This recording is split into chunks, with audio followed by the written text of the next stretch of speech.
seeing people come back to more natural ways. My patients are frustrated with the results that they've been getting in their journey to reclaim their health. When it comes to emergency room and trauma, we're really leaders in the world. But when it comes to overall health, we're mostly managing our pain and suffering. There are definite medications, but they're not turning the condition around. They're allowing you to live as long as you can without that much pain and suffering. So people are forced to look for other ways to manage their health concerns. They're asking the question, is it possible for me to turn the clock back and go to the point in my life where I wasn't sick?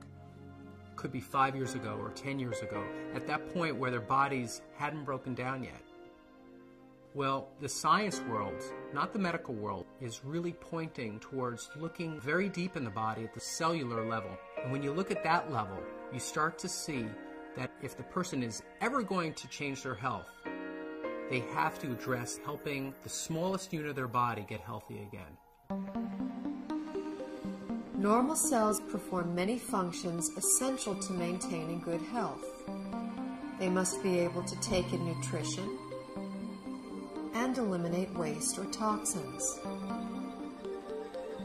Normal cells must defend themselves from intruders like unfriendly bacteria, fungi, viruses, and free radicals, and repair the damage done by them. In addition, cells must work together as a team, communicating with other cells to achieve optimal organ and immune system function. Research has already proven our cells need certain essential nutrients, 26 different vitamins, 72 or more trace minerals, numerous fatty acids, and amino acids. Since our bodies don't produce these, we must get them from our diet. Recently, scientists have discovered that there are at least 8 sugars, called monosaccharides, that our cells also need for optimal function.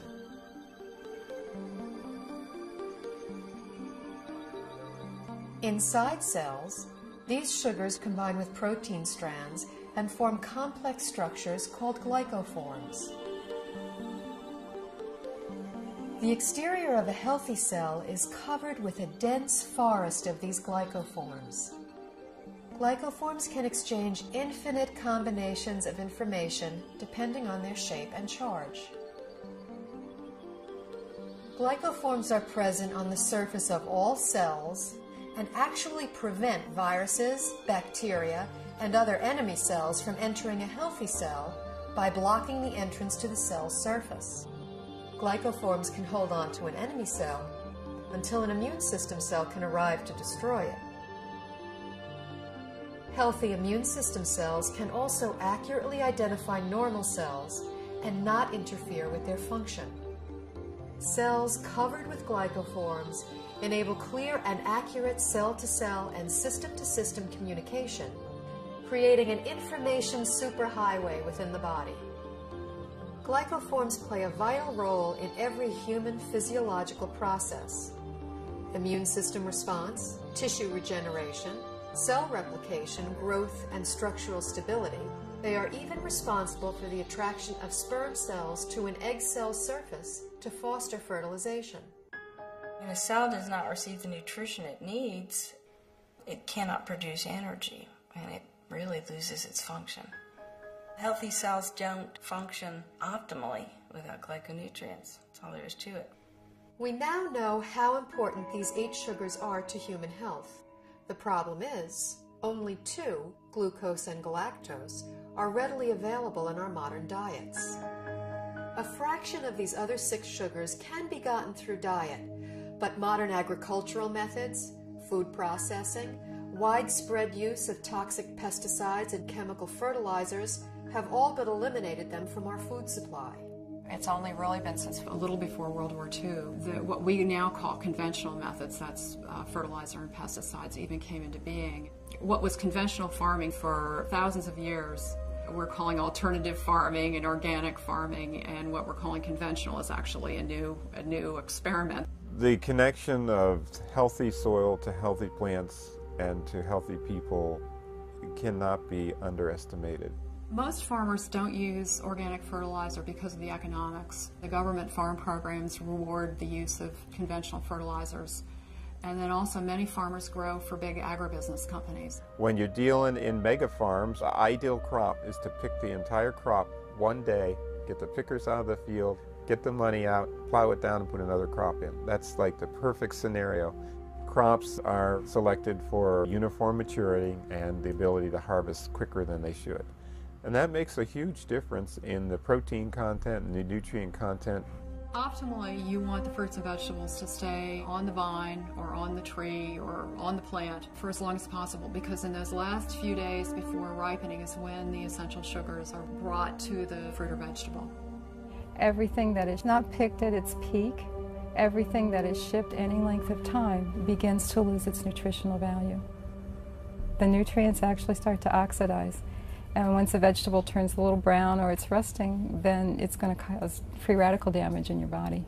In addition, if something comes from a very long distance, it can have bacteria on it that your body is unfamiliar with. Generally speaking, the organic produce is much healthier, has a higher nutrient rate than the commercially grown vegetable. This whole thing of organic versus conventional, there's so few people that eat organic.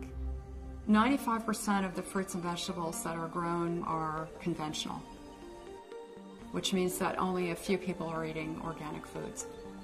What I have my patients do is eat as many fruits and vegetables as you can, wash them, and assume that you're getting about a third of their phytonutrient value. I compared nutritional content of food from 1982 with what statistics are for 1999. I was amazed at the nutrient decline in many fruits and vegetables. Overall, it was an average 25% decline in nutrition across the board. That is staggering. It's shocking. If we are losing 25% of our nutritional content in 20 years, what are we going to have in 20 years from now and 20 years down the road? Pretty soon we're going to be eating water and a little fiber, and that's going to be it. The body, to an extent, can make glyconutrients. That's the job of the liver. However, that is an emergency mechanism, and we're making our own glyconutrients. It's basically a state of starvation. If you don't have enough of the right type of sugars, you have faulty processing. With the faulty processing, things can go wrong. Without vital sugars and a variety of other micronutrients, cells cannot create glycoforms. The result is a breakdown in cellular communication and immune system response. Depleted cells are unable to defend themselves effectively, so cell structures can be damaged and are not effective in healing and regenerating. In this weakened state, cells cannot communicate effectively, compromising the body's ability to identify problems. They are also unable to destroy pathogens such as viruses, bacteria, and fungi, and cannot identify mutated cells so the immune system can eliminate them. For example, when a person suffers from an autoimmune disorder, their compromised immune system may respond inappropriately and treat altered normal cells as intruders and destroy them. It may allow mutated cells to proliferate, or the immune system may not respond at all, leaving the body extremely vulnerable to many types of infectious agents. Because they're not getting everything they need from their diet, people are doing one of two things. The first thing they do is nothing, and many people are ending up with chronic diseases, or they're getting sick more often. Their health is somehow degraded as a result. And other people are using supplements, including supplements of sugars. We need to eat the right foods to make the right structures to have optimal health. There's a break in the link here because we can't get that food anymore in today's modern diet. Therefore, there's a need to supplement with a type of nutrient called a glyconutrient. When I first learned about these glyconutrients, the concepts made sense to me, but I was very skeptical about using them. It seemed like there were a lot of people making claims that it could help with all different sorts of health conditions. And anytime I see that, I throw my hands up and I say, this can't be true. The big shift for me was seeing how many different countries were researching this. The University of Oxford have their own glycobiology institute where they were studying this as early as the late 1980s. Countries all over the world, Japan, Germany, Switzerland, Finland, New Zealand, Australia were looking at these nutrients and their clinical application, as well as in the United States at Johns Hopkins, MIT, University of California, Irvine. Once I realized how crucial these supplements are for human health, I felt compelled to offer them to my patients in my practice. When I started with the patients with the most serious health challenges that I wouldn't be able to help previously, the results that started coming in were amazing. We just started to see people gain their health back. I had a difficult time getting through the day. I had very low energy, and I was not in very good health. I started on the Glyconutritional program big time. Now I don't have a pain in my body. I don't have any restrictions on my capabilities. I feel younger than I was at age 69, and I'll be 79 in a matter of days. Since the time I was 17, I was always on medication, and nothing was working. I just started to resign myself to being this sick adult.